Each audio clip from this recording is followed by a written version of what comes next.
Sí, tenemos 12 invitados, expertos, expertas de lujo para conversar respecto a este tema. Quiero saludar a Victoria Murillo, que es directora del Instituto para Estudios Latinoamericanos y profesora del Departamento de Ciencia Política en la Universidad de Columbia.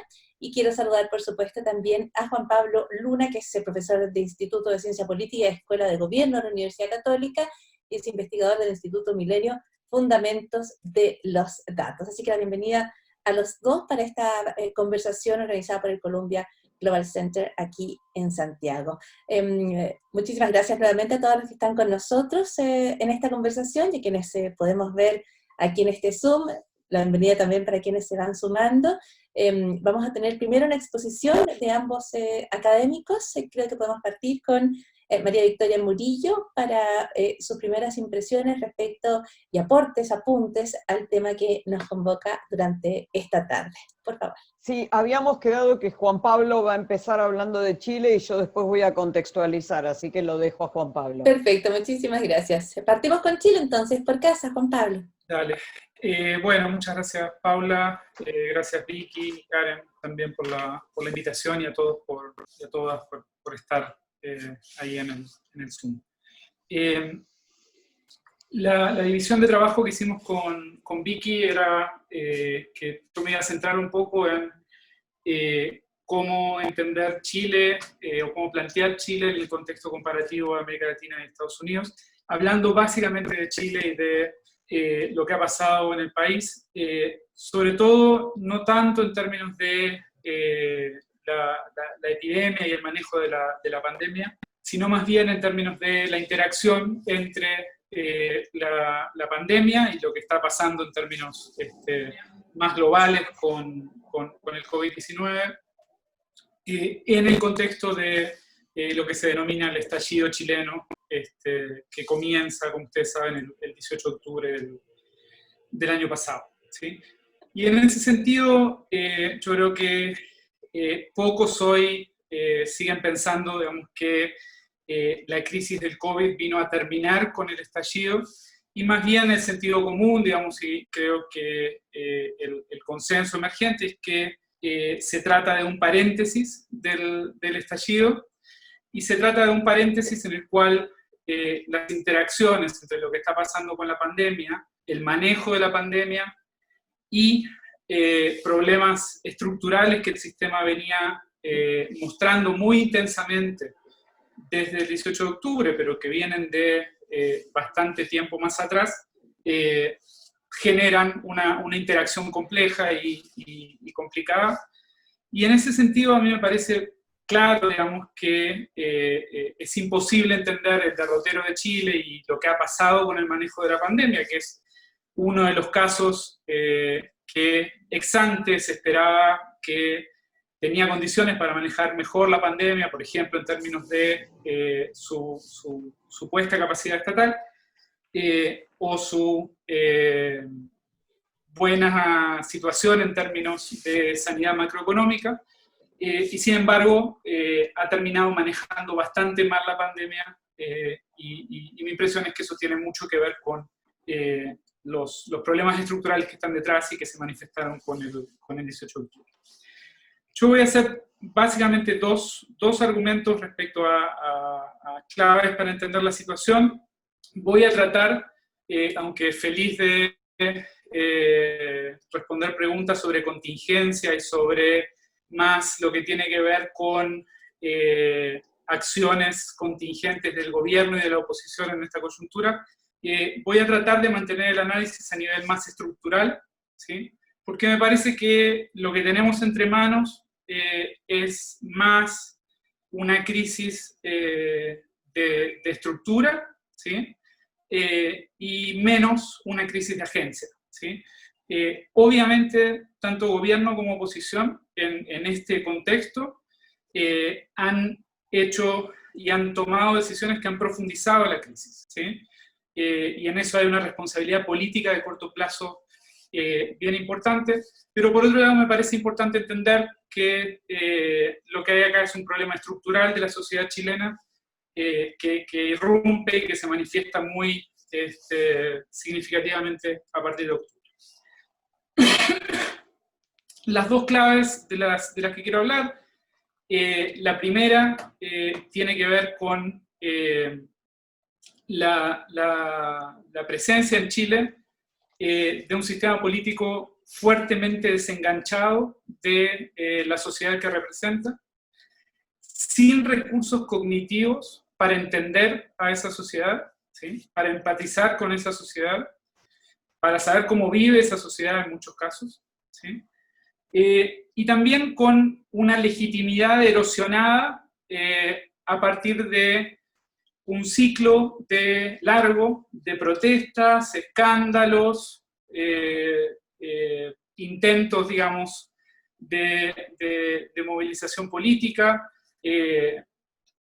nuevos escándalos, etcétera, que lo que hacen es, de alguna manera, minar y poner en entredicho a lo que, digamos, hoy todo el mundo denomina la élite, ¿sí? Que no solo está compuesta por el sistema político, sino que está compuesta por sus socios, por ejemplo, digamos, sus socios empresariales, por ejemplo, por sus socios en términos también comunicacionales. Algo que estábamos viendo hoy con un colega, con Sergio Toro, en función de datos de Facebook, ¿sí? De la aplicación de Facebook que permite ver en qué medida la gente hace shares y likes de noticias, ¿sí? Hay una discontinuidad brutal, de miles de shares y miles de likes a partir del 18 de octubre entre lo que la gente comparte de noticias de medios mainstream, por ejemplo La Tercera o El Mercurio, y lo que la gente comparte de medios alternativos, ¿sí? Y las noticias que comparte de medios alternativos, en general, son noticias que fuertemente impugnan a la élite, a carabineros, a los empresarios, ¿sí? Y son las que tienen miles y miles de shares de likes.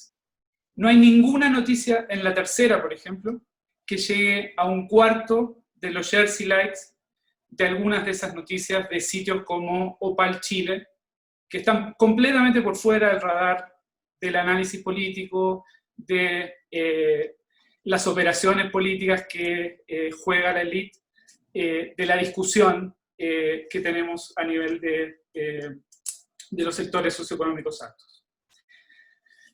Entonces, ese desenganche, ¿sí? Es una clave estructural, y es una clave estructural porque es muy difícil, una vez que uno pierde esos vasos comunicantes, volver a reconstituirlos y volverlos a reconstituir con legitimidad, ¿sí? En un plazo corto. En ese contexto y con esa estructura, y esto es lo único que voy a decir por ahora respecto a la gestión del COVID, el gobierno claramente vio en el COVID una oportunidad para enterrar el estallido social, ¿sí?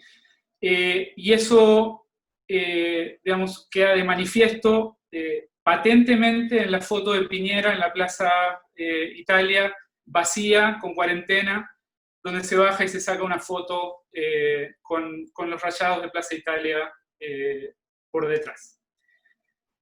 Y esa jugada, ¿sí? Que era básicamente tener una gestión inteligente y novedosa con las cuarentenas dinámicas, si salía bien probablemente podía reconstituir en algo la legitimidad del gobierno, pero salió mal, y terminó generando y reproduciendo diferencias de clase en términos de los muertos, en términos del impacto de la pandemia, en términos de quiénes salen a trabajar y quiénes no, y en términos hoy de un escándalo que tenemos hoy respecto a los permisos para salir a trabajar, en que se criminaliza a la gente que va a trabajar y los trabajadores de las empresas, y hoy se acaba de descubrir que había otra epidemia de salvoconductos gestionados por las empresas para obligar a sus trabajadores a salir de sus casas e ir a trabajar.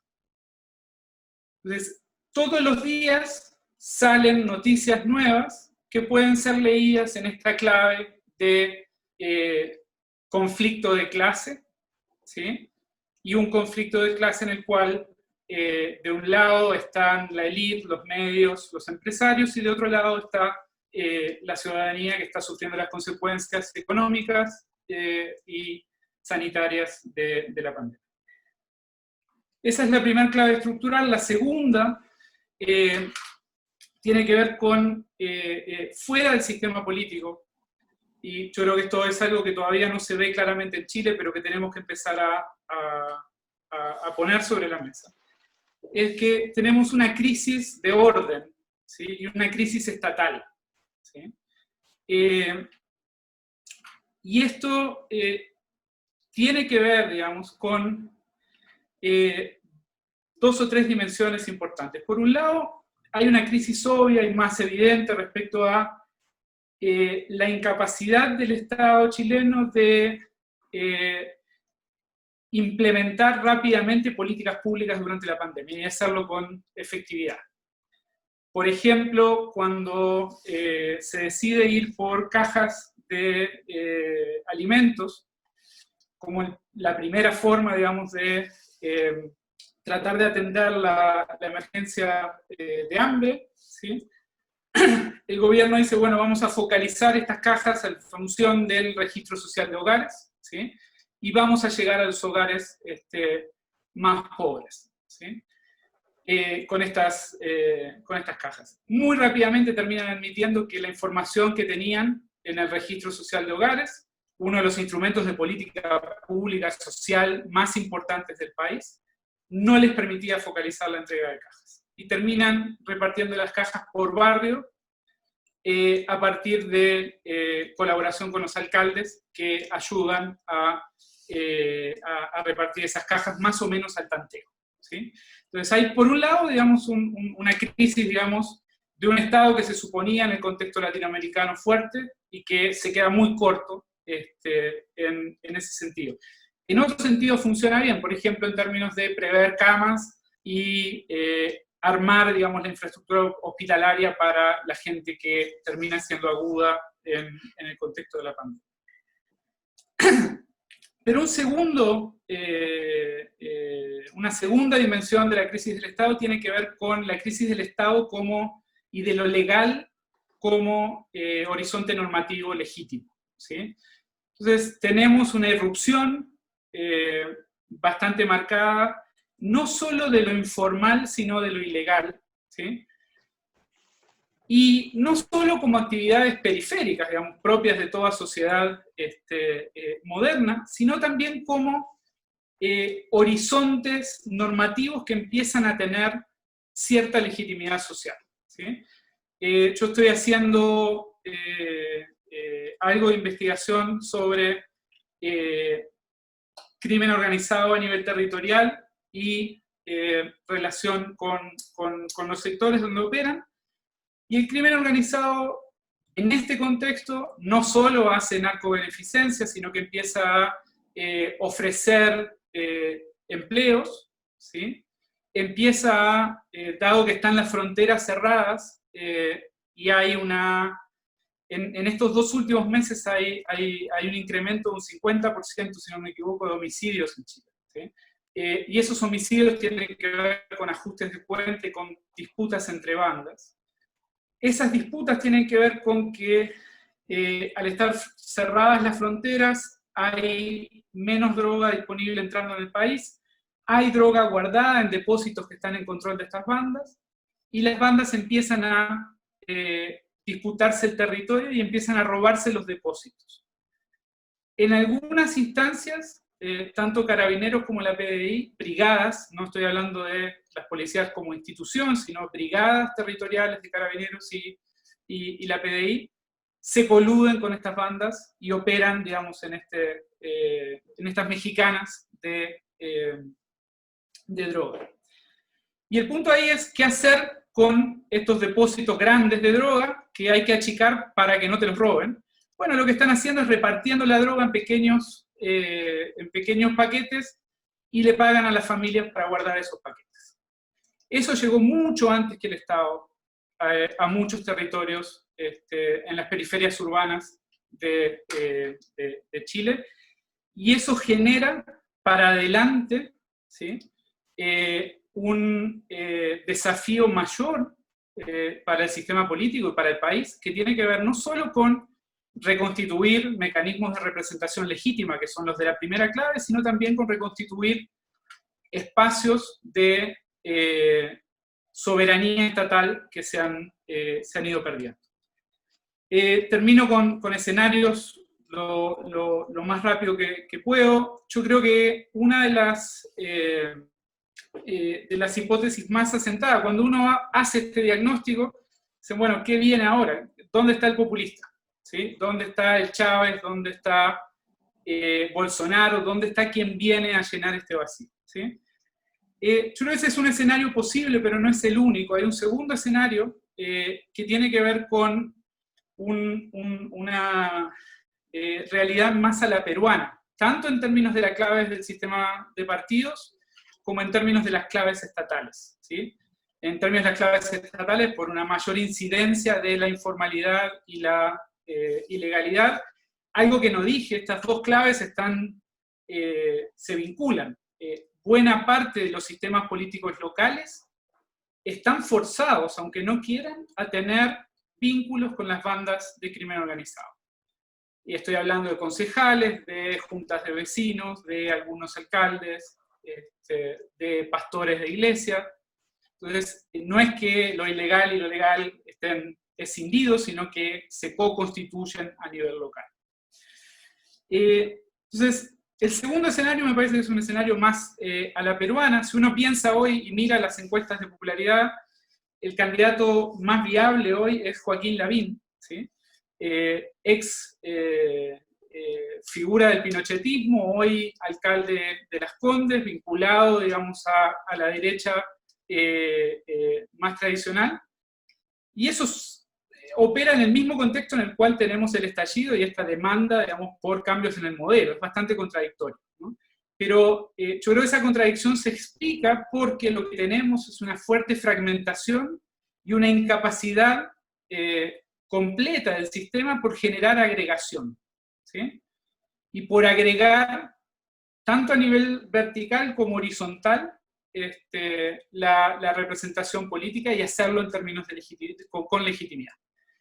Entonces, uno puede pensar en un escenario en el cual se configuran coaliciones de domingo cada 4 años, gana alguien la elección, ¿sí?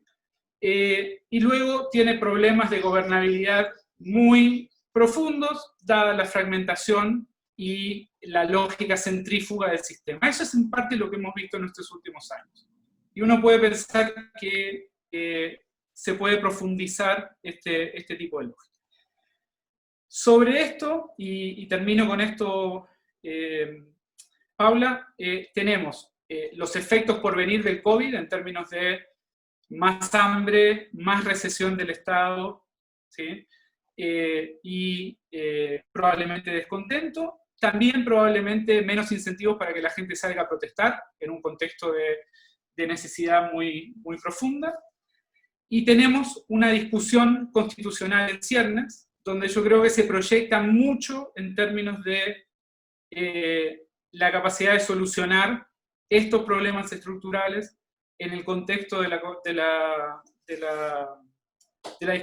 discusión constitucional. Mi sensación es que la discusión constitucional se va a quedar corta, se va a entrampar en estas lógicas de polarización que estamos teniendo en el sistema, y de alguna manera no nos va a sacar, ni tiene la capacidad de sacarnos de este intríngulis en el que estamos por estas razones más estructurales. Gracias. Perfecto. Muchísimas gracias, Juan Pablo. Hay muchísimos temas bien preocupantes que planteas en esta breve exposición, y vamos a volver sobre ellos en algunos minutos. También los invito a utilizar el chat para plantear las preguntas, las interrogantes que surjan a raíz de estas presentaciones. Estamos en este seminario Chile en perspectiva, descontento social, representación política y COVID-19. Quiero agradecer a Karen Poniatchik como impulsora de este encuentro, por supuesto. Quiero darle la bienvenida a todos quienes se han sumado y se continúan sumando a esta conversación.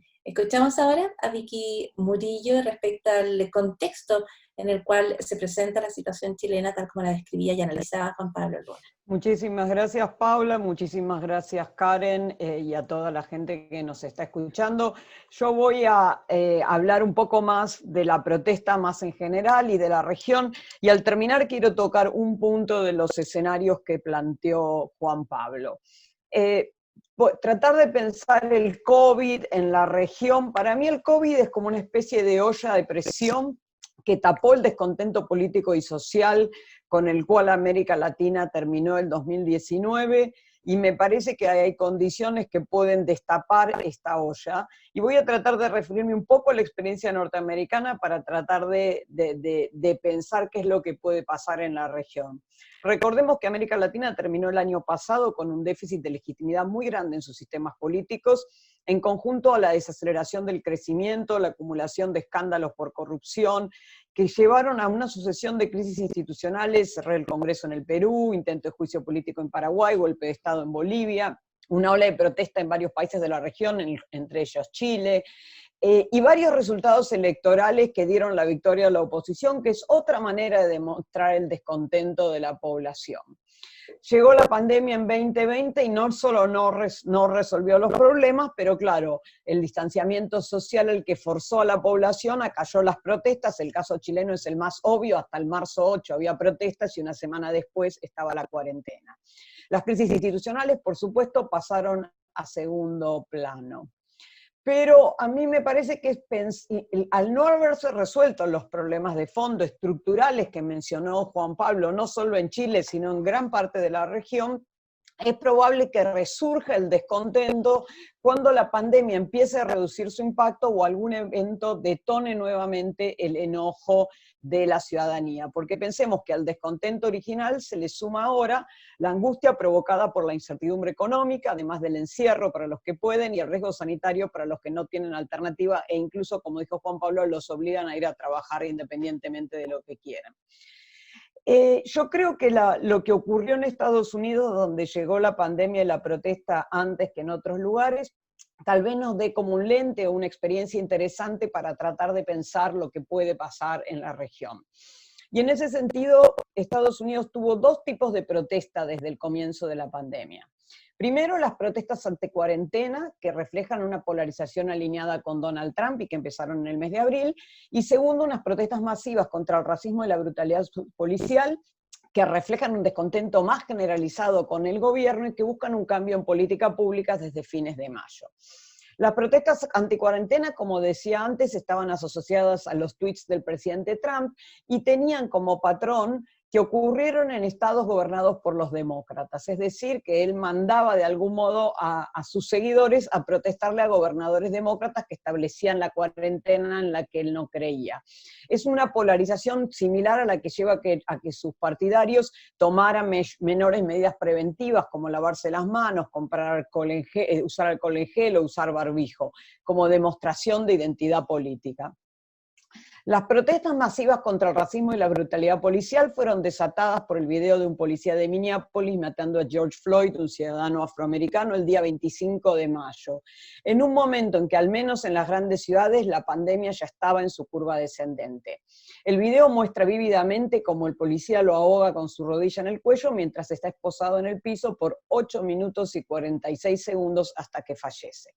Las protestas se empiezan en Minneapolis, la ciudad donde ocurrió esto, pero se extienden por todo el país, en función de un movimiento social que ya existía, el de Black Lives Matter, desde el año 2013, pero tomando una dimensión mucho mayor que la del movimiento, saliendo de las zonas urbanas a las zonas rurales que son predominantemente blancas, y un movimiento que es mucho más diverso que lo que han sido hasta este momento los movimientos contra la brutalidad policial contra los afroamericanos y la gente de color. El problema es claramente un problema estructural, como los que mencionaba Juan Pablo para el caso chileno. Se hizo más evidente porque la comunidad afrodescendiente fue más golpeada por el coronavirus, fue más expuesta por sus empleos, por las enfermedades preexistentes y el peor acceso a salud, un tema similar al chileno en cuanto a la clase social. Y también es la forma en la que el presidente Trump trató con la pandemia, de nuevo la similitud con Chile es importante acá, hizo que la gente estuviera muy descontenta. Recordemos que Estados Unidos lidera el mundo en número de casos y muertes. 3/5 de la población norteamericana cree que él lo hizo mal. O sea que esto ha hecho que no solamente la gente esté descontenta por la represión policial en términos raciales, sino también por el coronavirus. Y eso ha generado, aparte de que también la policía reprimió, como en Chile en el año pasado, aumentando el enojo de la ciudadanía, la ola de protestas más grandes que se ha vivido desde los 70. ¿Qué podemos aprender de esta experiencia para entender el descontento en América Latina? Primero, que el primer tipo de protestas, las protestas polarizadas, ya empezaron a ocurrir, eso ya está en la región. Y voy a hablar de 3 países donde las vemos. Primero Brasil casi al mismo tiempo que en Estados Unidos, comenzaron las protestas anticuarentena, usadas por el presidente Bolsonaro, igual que en Estados Unidos fueron utilizadas contra gobernadores que buscaban imponer el distanciamiento social, e incluso que habían tenido que recurrir al Poder Judicial para hacerlo contra la oposición presidencial. Estas protestas se montan sobre su base electoral y al igual que en Estados Unidos, hacen caer, o sea, la protesta y su manejo del coronavirus hace caer su popularidad. De hecho, el presidente Bolsonaro se vuelve más a su base electoral más clara, igual que el presidente Trump. Las protestas polarizadas también alcanzaron a México. El presidente López Obrador, igual que Bolsonaro, aunque tal vez no tan dramáticamente, al principio negaba el riesgo de la pandemia, eso les llevó a perder popularidad y a cambiar su posición, estableció un proceso de distanciamiento social que de todos modos era voluntario, aunque algunos estados los gobernadores declararon cuarentenas obligatorias. También, igual que en Brasil, se negaba a dar información sobre el número de muertos. La otra cosa es que el paquete compensatorio es muy pequeño en el caso mexicano, pese a que México supuestamente tiene un gobierno de izquierda, es de los más conservadores en ese sentido. Sin embargo, él sigue siendo, no es como en Bolsonaro, sigue teniendo una popularidad mayor al 50%, pero también se expresan muchas manifestaciones contra él que expresan ese descontento con su manejo de la pandemia y con su política más general. Son los mismos grupos que venían manifestándose contra él antes de la pandemia. O sea que se siguen viendo, no son masivas y siguen siendo manifestaciones que uno podría decir polarizadas. Y finalmente Argentina, que es interesante porque es un caso bien diferente. El presidente Alberto Fernández reaccionó muy rápidamente frente al coronavirus, coordinó con la oposición, siguió el consejo científico, a diferencia de López Obrador, Bolsonaro y Trump, y esto le aumentó muchísimo su popularidad. Ahora lo que ocurrió muy recientemente es la decisión de expropiar una empresa quebrada del sector agropecuario, que es una decisión, si uno quiere, una política muy específica que no abarca mucha gente, pero que fue percibida como ideológica y unilateral, y de algún modo se vio como rompiendo este espíritu de cooperación que había facilitado incluso el cumplimiento del distanciamiento social en Argentina. La medida también aparece un poco como improvisada y falta de consulta no ya solo con la oposición, sino al interior de la coalición de gobierno. Pero lo más importante, me parece a mí, fue la utilización de la palabra expropiación. Esta palabra fue la que realmente movilizó a sectores que hasta ese momento no se habían movilizado, pero que desconfiaban mucho del gobierno peronista. La geografía de la protesta, si uno mira los mapas de estas protestas que ocurrieron hace pocos días, realmente está basada en lo que se llama el área núcleo, el área más fértil de la Argentina, o la Pampa Gringa, los centros urbanos y los barrios de clase media de la ciudad de Buenos Aires. Es un sector que no le era afín al gobierno y que encontró el incentivo para movilizarse. Todas estas protestas, si bien tienen distinto grado de adhesión, son unas protestas que yo veo todavía como dentro del mismo tipo de las primeras protestas norteamericanas polarizadas. Me parece que lo que podemos ver que puede llegar a ocurrir es que las protestas se vuelvan masivas en cuanto comience a bajar el caso de muertos y de afectados por la enfermedad, y el malestar aumente más. Me parece que el caso de Ecuador tal vez se está moviendo en esa dirección, donde ya hay movilizaciones con mucho cuidado, distanciamiento social, pero contra el plan de ajuste de Moreno, que no han vuelto a los niveles de 2019, pero se mueven con la misma lógica. También el descontento en Bolivia ha forzado al gobierno de facto de Yanina Áñez a establecer una fecha para la realización de elecciones, aunque ella va tercera en las encuestas y por eso no quería aparentemente hacerlo. Pero todavía no hemos visto en ningún país protestas masivas, protestas que vuelvan al descontento como el que vivió Chile, por ejemplo, a fines del 2019. Sin embargo, el descontento está ahí. Las consecuencias económicas de la pandemia golpearon más duramente a aquellos que habían tomado las calles en el 2019 en casi todos los países en los que hubo protestas. Aquellos que votaron por un renacer económico. El descontento solamente se acentuó. Y acá a mí me parece que hay dos cosas para apuntar. Por un lado, del lado del gobierno yo coincido con Juan Pablo, la necesidad de que políticos tanto del gobierno como de la oposición consensuen en la búsqueda de soluciones institucionales y políticas públicas que les permitan prestar atención a estos sectores cuya vulnerabilidad se vio muy claramente con la pandemia. Pensar en políticas con planes sociales, los planes sociales no contributivos, incluso en los países en los que son generosos, solo llegan a los que son más pobres, y hay mucha gente que necesita salir a trabajar para poder comer. Entonces, sin políticas contracíclicas o un ingreso universal, sin vacunas ni cura, no se les puede pedir que se queden y pensar que van a poder hacerlo. Ahí me parece que hay un tema que requiere de repensar el papel del Estado y repensar el papel de las políticas sociales. Y el segundo, otro punto que tiene que ver con esto es a qué Estado hablamos, o sea, no solo la capacidad estatal, sino también la legitimidad estatal. Temas como la corrupción, la falta de colaboración entre élites, la falta de empatía de la que habló Juan Pablo con la población, son problemas de la dirigencia política que erosionan a la legitimidad. Y no se le puede pedir a la ciudadanía que confíe en las decisiones de un gobierno y que preste su disciplina social frente a la emergencia sanitaria si esa ciudadanía no cree que el Estado sea legítimo. Así que eso me parece un tema fundamental, no solo para Chile, sino para toda la región. Ahora, pensando en los escenarios, para terminar, que dijo Juan Pablo, yo creo que no es imposible un escenario del colapso del sistema de partidos, y coincido que estamos viendo un debilitamiento del sistema de partidos chileno, o desestructuración o erosión.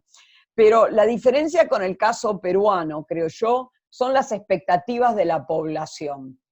A mí me parece que la que mostraron las protestas del octubre chileno es que la población chilena tiene expectativas del Estado, protestaba porque esperaba cosas del Estado.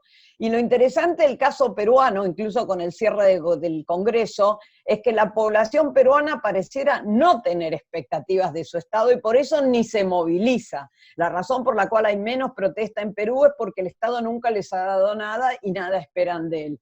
Así que ahí a mí me parece que es un escenario que yo lo veo algo diferente, y tal vez terminaría con esta pregunta como para hacer un ping-pong a Juan Pablo.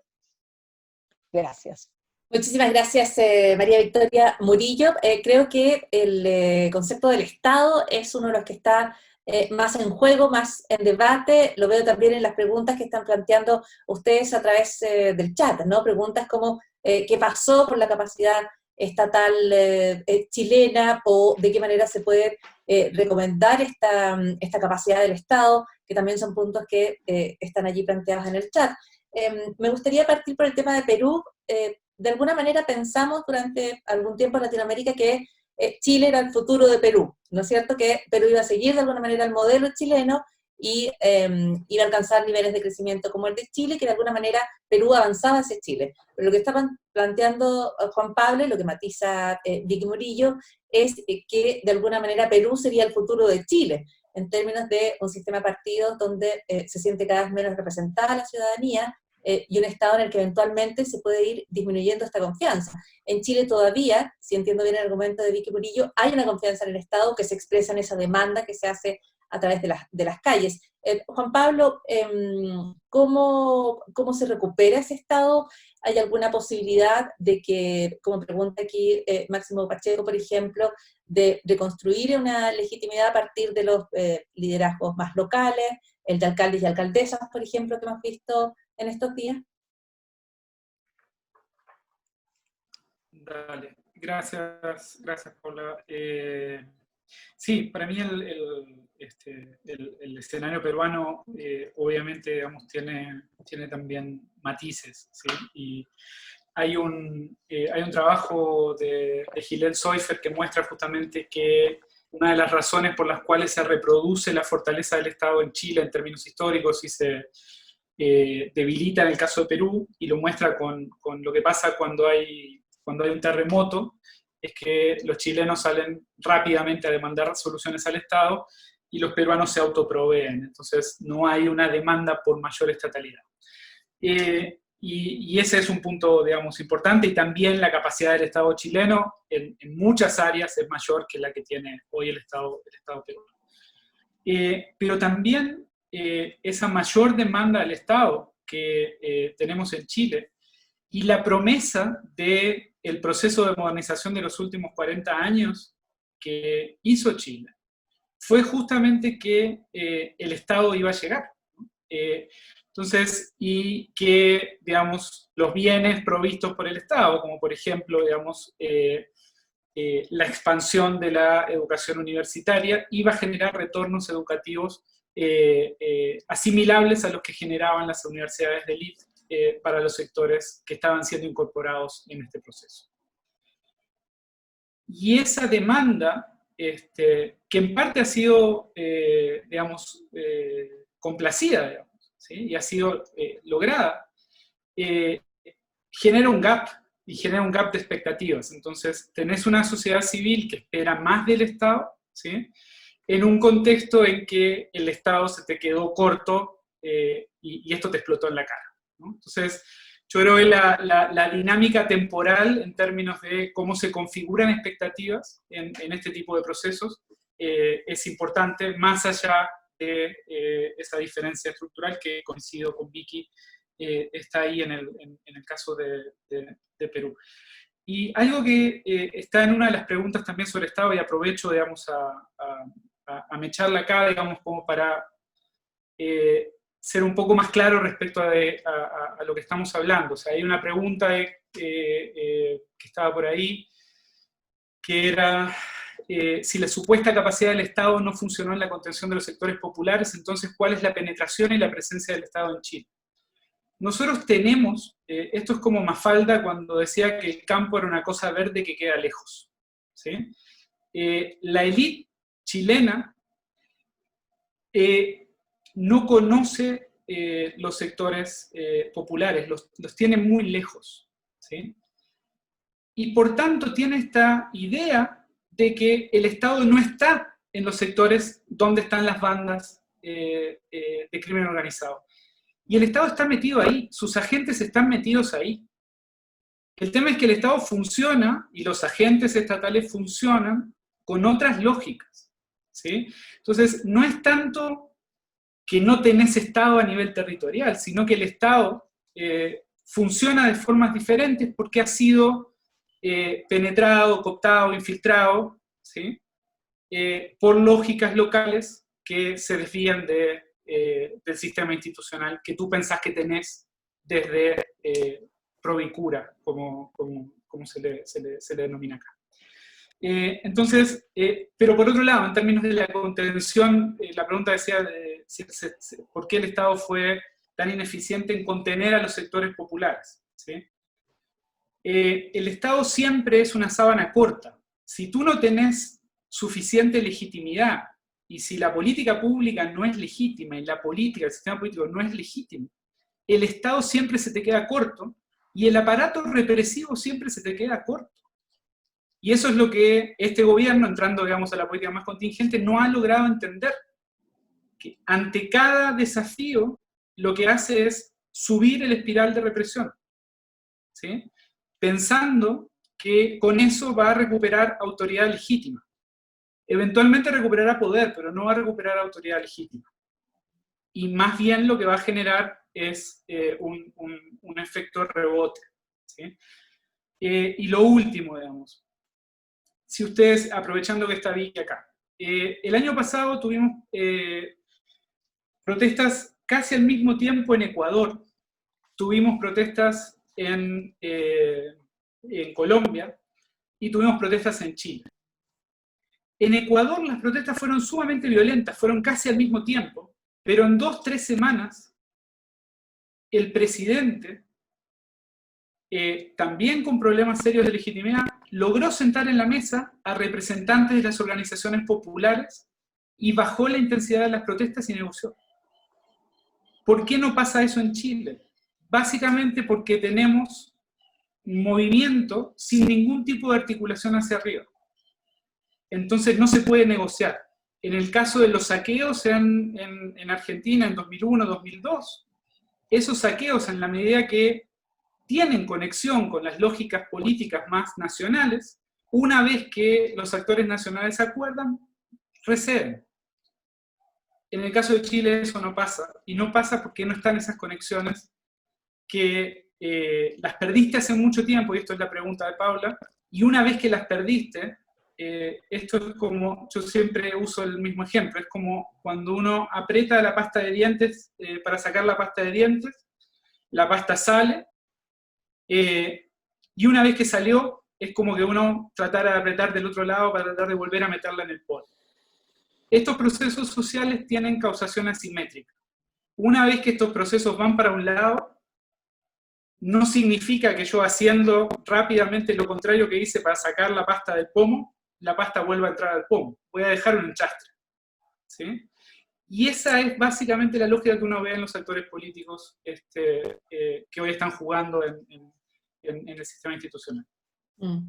Solo un apunte para la traducción antes del comentario de Vicky. Provicura, para los que nos están siguiendo, no necesariamente desde Chile, es una relación a dos comunas de altos ingresos, Providencia y Vitacura, ¿no? Hablando siempre de esta élite que se distancia, que no responde y que, de acuerdo además a lo que plantea Juan Pablo, pierde la oportunidad de responder cuando a la movilización opone, por ejemplo, represión, tratando de recuperar el orden, pero no la legitimidad, o como plantea Vicky Murillo cuando dice aquí hay que llegar con planes sociales a los más amplios sectores de la población, y no es lo que ha ocurrido, por ejemplo, en esta crisis, o no está ocurriendo todavía en esta crisis con las ayudas que necesitan las personas por el COVID-19.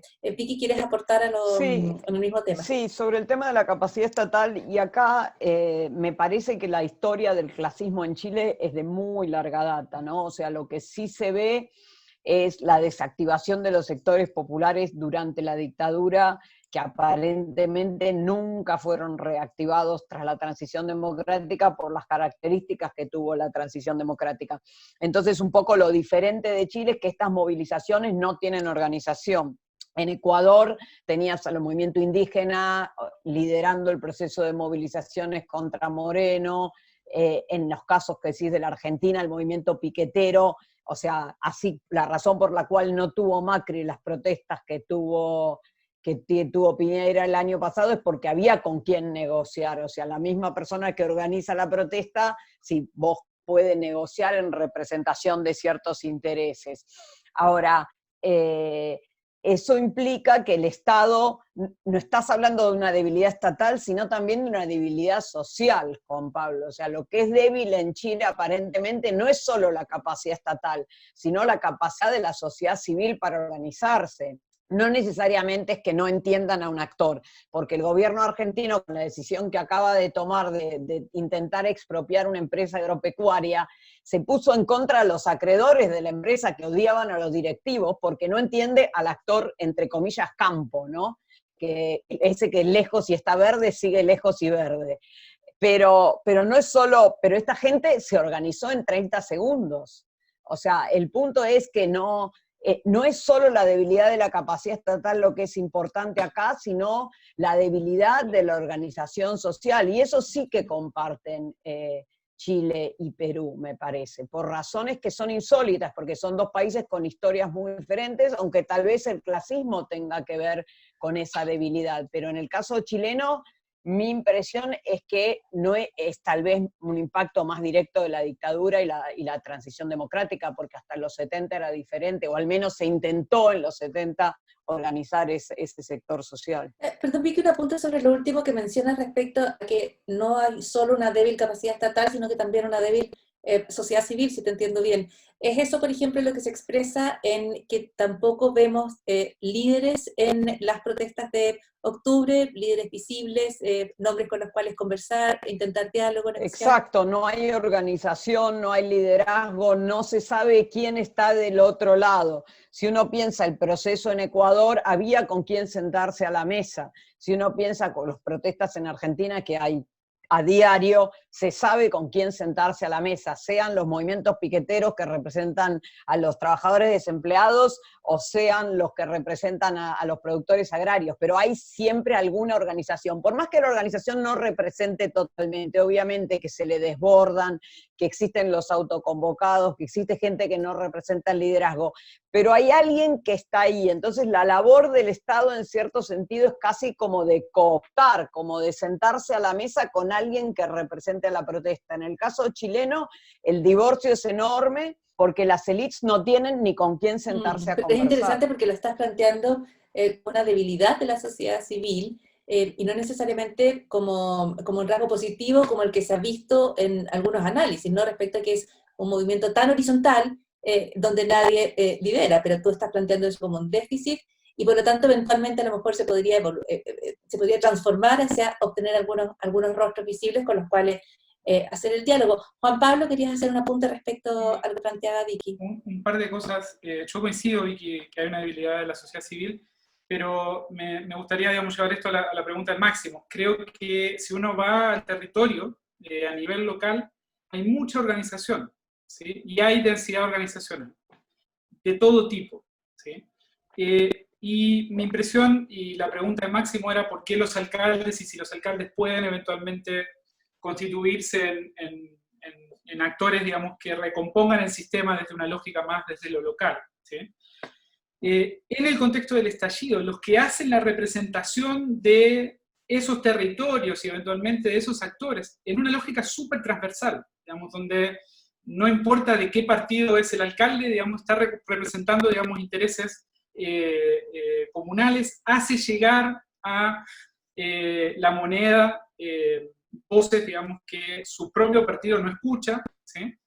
Entonces, yo creo que el problema fundamental, y ahí voy al tema de los alcaldes como posible solución, es que es muy difícil desde lo local lograr articular e integrar verticalmente un sistema de representación legítima, ¿sí? Entonces tenés coaliciones entre alcaldes de distintos partidos, no hay una línea partidaria clara, son básicamente liderazgos personalistas y bastante caudillistas, que funcionan bien en lo local, pero que les cuesta mucho pasar al ámbito nacional. Obviamente la excepción ahí es un liderazgo como el de Lavín, ¿sí? Pero son liderazgos que tienen una densidad organizacional atrás, pueden representar organizaciones territoriales que están ahí, pero que rápidamente quedan interdictos en una lógica de sistema que no les permite agregar. Entonces yo tengo dudas ahí en términos de cómo articular eso, y hay una componente adicional, que son la elección de gobernadores regionales, que se viene y que va a empezar a jugar entre lo local y lo nacional, ¿sí? Y va a empezar a jugar en una lógica que, en mi impresión, va a generar más fragmentación que integración vertical. Respecto, solo una cosita respecto vos hoy hablabas, Vivi, de hay que cambiar el modelo, hay que ir hacia un modelo con más Estado, con política social no contributiva, en función de esto del COVID. Para eso necesitas impuestos, necesitas cambiar el tipo de modelo de crecimiento económico que tenés, ¿sí? Y tenés a los sectores empresariales sumamente articulados, en una lógica de hacer política social a la Teletón, digamos, o a lo patrón de fondo medio catolicón, ¿sí? Que reparte para sentirse bien y que reparte, digamos, para que lo vean bueno, digamos, ¿sí? Pero que al mismo tiempo articula una serie de lógicas de evasión impositiva, de hacer ir a trabajar a la gente igual, ¿sí? En el paquete de reactivación incorporar un fast track para la aprobación, la evaluación ambiental de proyectos eventualmente contaminantes, ¿sí?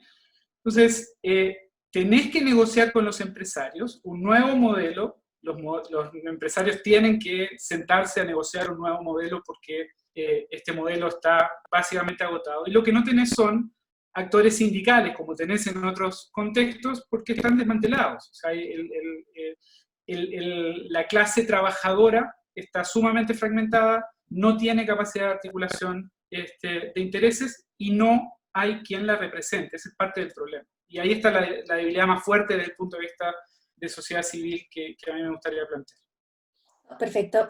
Quiero agradecer a todos los que están siguiendo este webinar, a quienes están dejando sus comentarios, y quiero hacerme cargo en general de uno que plantea María José Flores, cuando dice que el panorama es un poco lúgubre, ¿no? Particularmente cuando habla Juan Pablo Luna no solo del avance del crimen organizado, sino que también de un crimen organizado que va haciendo o al cual tiene que apelar la política, tiene que apelar cualquier representante para poder funcionar.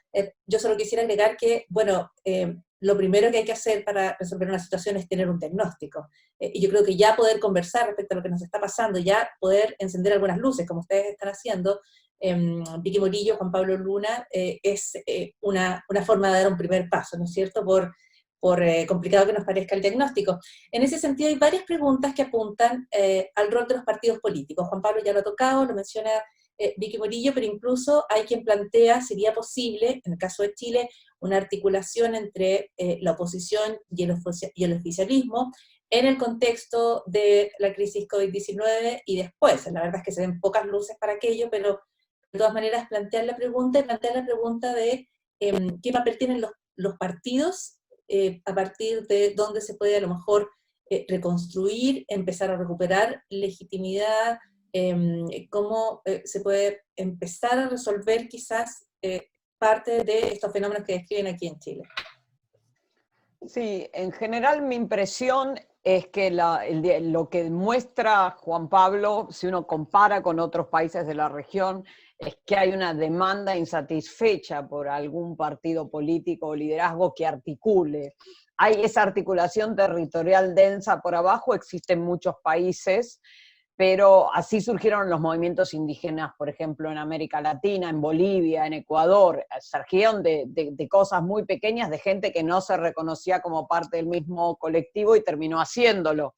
De nuevo, los movimientos sociales o el movimiento piquetero en Argentina, gente que no tenía necesariamente un reconocimiento y terminó reconociéndose como parte de un movimiento porque fueron siendo articulados por líderes a que lo hicieron hasta niveles más altos. El movimiento evangélico para movernos a otro territorio, en el caso de Brasil, son iglesias muy pequeñas desarticuladas o más grandes que de nuevo se van moviendo y articularse como un todo.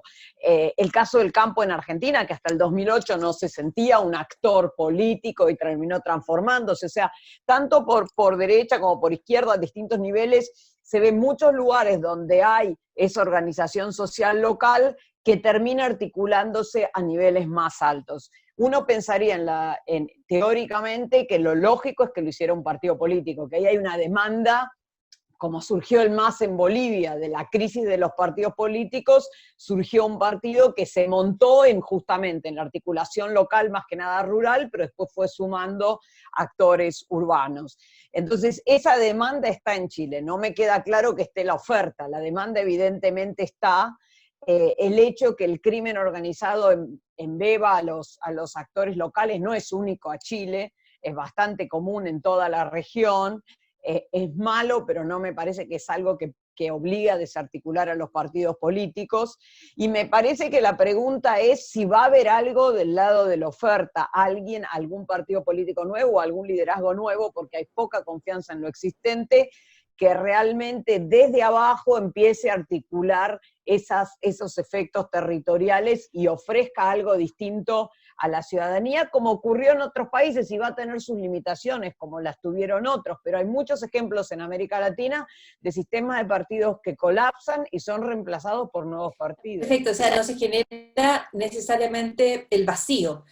Tú dices, hay organizaciones. Sí, el caso locales. de Perú es más bien la excepción que la regla, donde no apareció nada, la oferta nunca ocurrió, pero en otros casos sí ocurrió. O sea, podríamos más bien ver un proceso de reemplazo de los partidos políticos o ampliar la paleta de partidos políticos en Chile, Vicky.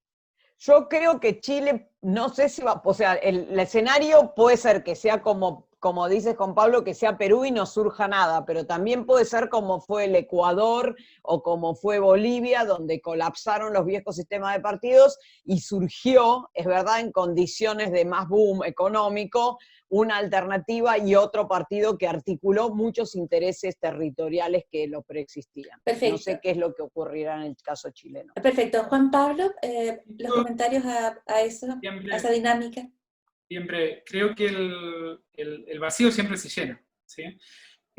Y siempre hay oferta. El tema es el tipo de oferta y cómo se articula esa oferta, ¿sí? Entonces, uno puede pensar en articulaciones de oferta de corto plazo, coaliciones de candidatos, ¿sí? Que arman una plataforma electoral y eventualmente va bien, ganan una elección y alcanzan el poder.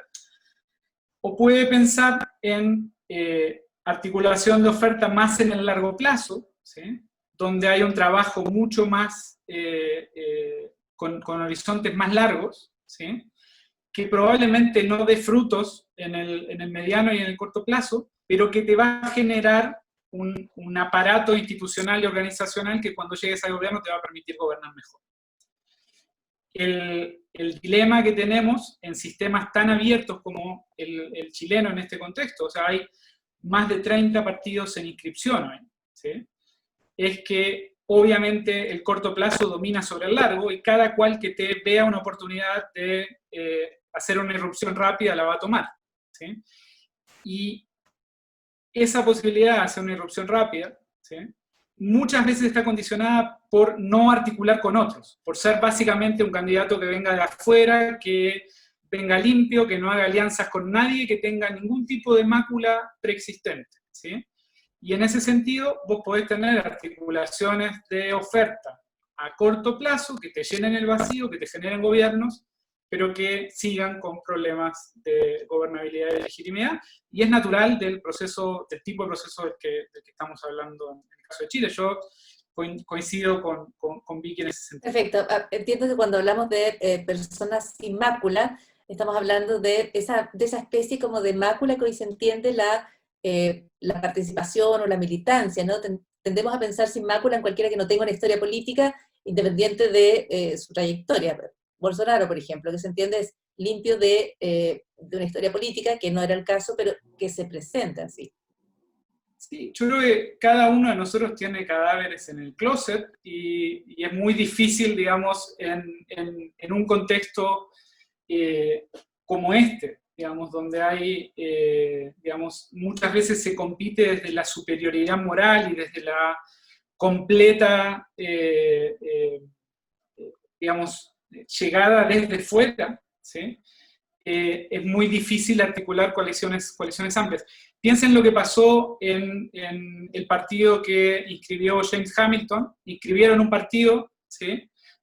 Para la constituyente, esto se los cuento a los que no son de acá, y a los 2 o 3 días el partido se disolvió porque descubrieron que una de las personas que había fundado el partido tenía no sé qué pasado problemático, ¿sí? Entonces, se armó toda una plataforma para armar un partido, una coalición de independientes para la constituyente, gran movida mediática, el partido duró 2 días inscrito, ¿sí? Y los fundadores renunciaron. ese es el tipo de fenómeno, digamos, que me parece es probable que suceda en contextos de polarización y de, como, digamos, contexto moralizante en el cual estamos todos operando en esta situación. Contexto moralizante es un buen concepto y retrata bien varias de las cosas que estamos viendo, ¿no es cierto? Buscando ángeles prácticamente para participar en las discusiones públicas y políticas, y sabemos que los ángeles no están entre nosotros, respeto a las creencias de cada uno, pero no están aquí.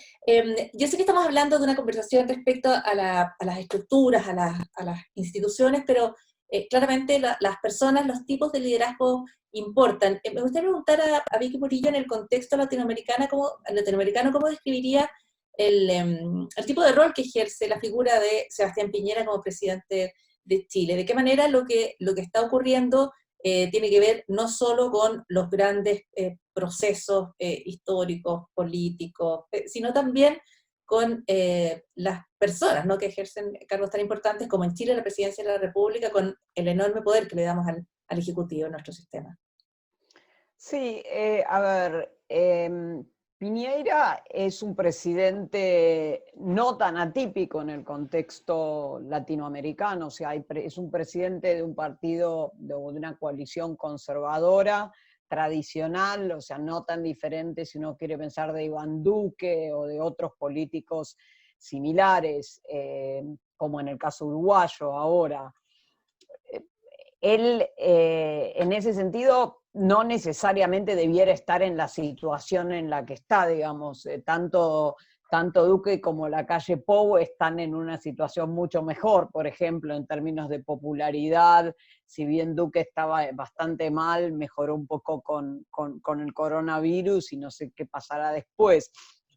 Me parece a mí que la crisis chilena es, como dijo Juan Pablo, una crisis estructural. Yo no se la asignaría a Piñera, o sea, puede ser que Piñera la haya manejado mal, es probable, muy probablemente la manejó mal, desde la foto que menciona Juan Pablo, hasta cómo reaccionó al octubre chileno, hasta su comentario anterior de que Chile era un oasis justo antes de que estalle todo.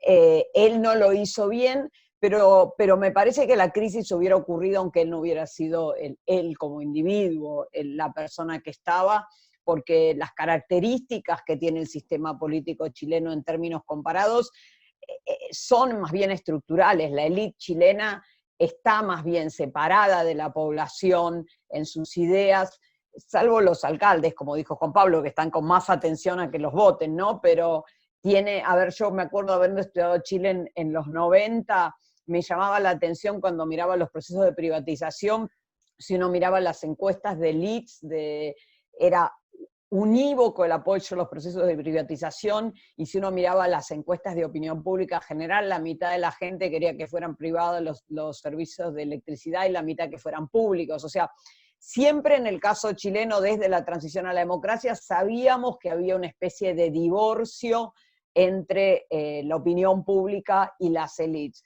Y de algún modo las élites chilenas, o el sistema político, los partidos de gobierno y oposición que les ha tocado, lo veían como algo bueno, como algo de que no se dejaban llevar por las veleidades de la opinión pública. Y el contraste más claro, yo me acuerdo en todas mis entrevistas, era la Argentina, donde los políticos gobiernan con la encuesta en la mano. ¿No? Y eso, lo de derecha, lo de izquierda, pero se mueven desde su ideología, pero con la encuesta en la mano, viendo hasta dónde pueden llegar. Y eso me acuerdo que en todas las entrevistas en Chile se veía como no, o sea, gente que no tiene responsabilidad.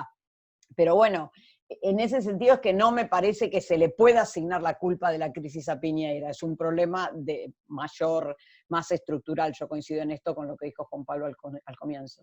Perfecto, muchísimas gracias. Juan Pablo, no sé si quieres aportar sobre esa pregunta o movernos al tema de un proceso constituyente, porque tú dices, adelantas que se va a quedar corto, que si te entendí bien, de que no hay manera de que ese proceso se haga cargo de estas otras tensiones que tú has descrito en el sistema político chileno. Solo un punto. Yo creo que la crisis de Chile es una crisis estructural y estoy convencido de eso, pero también creo que hay una responsabilidad política de este gobierno de haberla profundizado y de haber perdido la oportunidad de eventualmente intentar digamos, cortocircuitar la crisis y encaminarla hacia un lugar positivo, ¿no? Entonces, yo creo que Piñera se dejó convencer muy rápidamente de que le estaban dando un golpe y que esto era contra él. Su narcisismo opera en ese sentido. Cuando el movimiento dice no son 30 pesos, son 30 años, él se toma eso personalmente, ¿sí?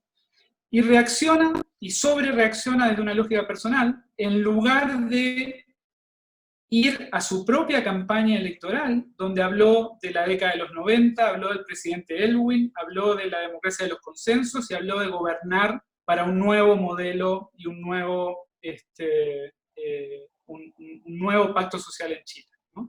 Entonces, es una crisis estructural, pero la responsabilidad política de profundizarla y catalizarla claramente está en este gobierno. Yo no dejaría eso sin decir.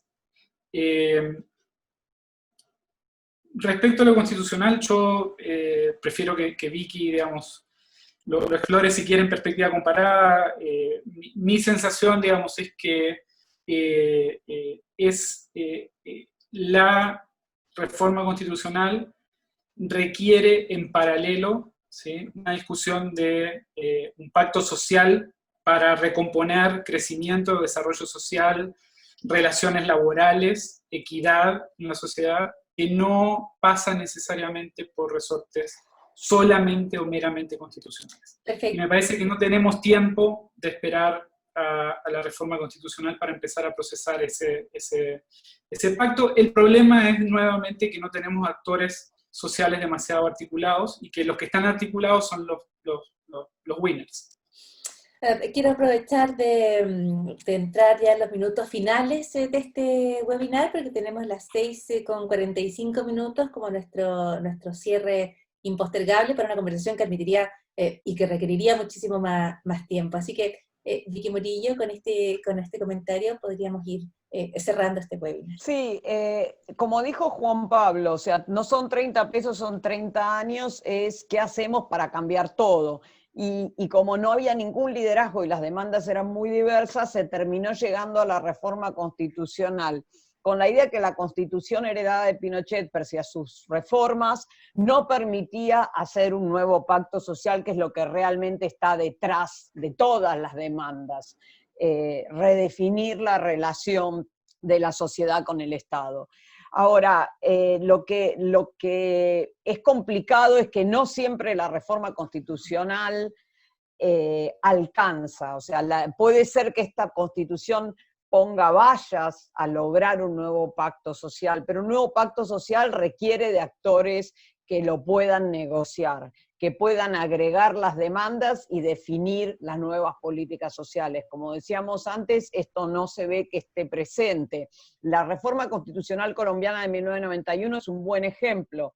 También viene de un momento de crisis, de una crisis política, de una crisis de representación, donde había actores a los cuales no se los dejaba participar. Surge de un movimiento de abajo, no es pensada por las élites, sino que les es impuesta a las élites. Genera muchísima expectativa. La Constitución colombiana de 1991 es una de las más avanzadas de América Latina en términos de generación de derechos y ha provocado muchísimos cambios realmente en Colombia en términos de derechos, pero no ha logrado resolver los problemas colombianos, y de hecho los colombianos estaban protestando a fines del 2019, igual que el resto de los países andinos, tal vez no de manera tan dramática como en Chile, pero estaban con las mismas demandas económicas en las calles. O sea que la Constitución no les resolvió ese problema, no les resolvió la gran desigualdad, no solamente económica, sino también social, de respeto. O sea, Colombia es un país muy parecido a Chile en ese sentido, ¿no? De un clasismo muy grande y donde la élite tal vez no tiene eso que dijo Juan Pablo, esa empatía para entender lo que realmente son las demandas. Entonces, lo que necesita Chile en este sentido no alcanza solo con una reforma constitucional. Yo en eso estoy con Juan Pablo.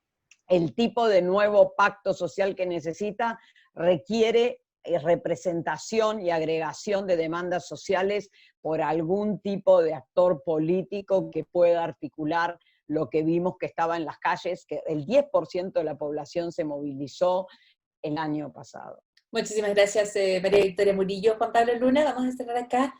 ¿Algún comentario al cierre de esta conversación? Muchísimas gracias por la organización y por la audiencia. Un placer la conversa. Por supuesto, muchísimas gracias Juan Pablo, muchísimas gracias Victoria Murillo. Victoria Murillo es directora del Instituto de Estudios Latinoamericanos de la Universidad de Columbia. Juan Pablo Luna es profesor del Instituto de Ciencia Política de la Escuela de Gobierno de la Universidad Católica, investigador del Instituto Milenio Fundamentos de los Datos. Muchísimas gracias a todos y a todas por haber estado acá con nosotros, por haber iluminado una conversación con preguntas interesantísimas en el chat. No podemos incorporarlas todas, pero sí les podemos decir que todo este webinar va a estar disponible en globalcenters.columbia.edu/Santiago. Esa es la dirección. Nuevamente las gracias a el Columbia Global Center por la realización, a Karen Poniachik desde su dirección por convocar a este webinar, y nos esperamos o nos encontramos en futuros encuentros.